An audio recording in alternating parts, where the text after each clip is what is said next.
گنجائش کے باوجود قربانی نہ کرنے والے۔ حضرت ابو ہریرہ رضی اللہ عنہ روایت کرتے ہیں کہ رسول اللہ صلی اللہ علیہ وسلم نے ارشاد فرمایا، جس کے پاس قربانی کرنے کی گنجائش ہو اور وہ قربانی نہ کرے تو اسے چاہیے کہ ہماری عیدگاہ کے قریب بھی نہ آئے۔ سنن ابن ماجہ 3123۔ 7 تباہ کر دینے والے گناہ۔ حضرت ابو ہریرہ رضی اللہ عنہ سے روایت ہے کہ رسول اللہ صلی اللہ علیہ وسلم نے فرمایا، 7 تباہ کن گناہوں سے بچو۔ پوچھا گیا، اے اللہ کے رسول وہ کون سے ہیں؟ فرمایا، اللہ کے ساتھ شرک، جادو، جس جان کا قتل اللہ نے حرام ٹھہرایا ہے اسے ناحق قتل کرنا، یتیم کا مال کھانا، سود کھانا، لڑائی کے دن دشمن کو پشت دکھانا، بھاگ جانا، اور پاک دامن بے خبر مومن عورتوں پر الزام تراشی کرنا۔ صحیح بخاری 6857، صحیح مسلم 89۔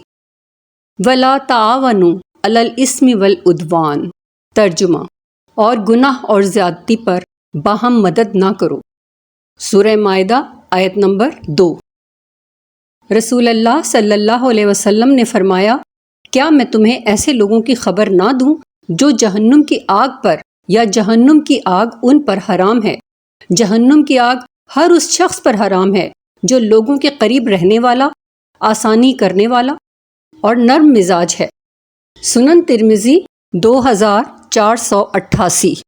رسول اللہ صلی اللہ علیہ وسلم نے فرمایا، تدع الناس من الشر فإنها صدقۃ تصدق بها علی نفسک۔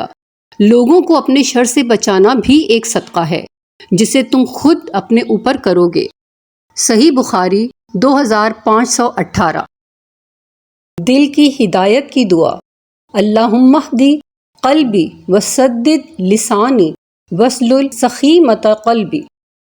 اے اللہ میرے دل کو رہنمائی عطا فرما، میری زبان کو درستگی عطا فرما اور میرے دل کے کینے کو دور فرما۔ مسند احمد 1997۔ آمین یا رب العالمین۔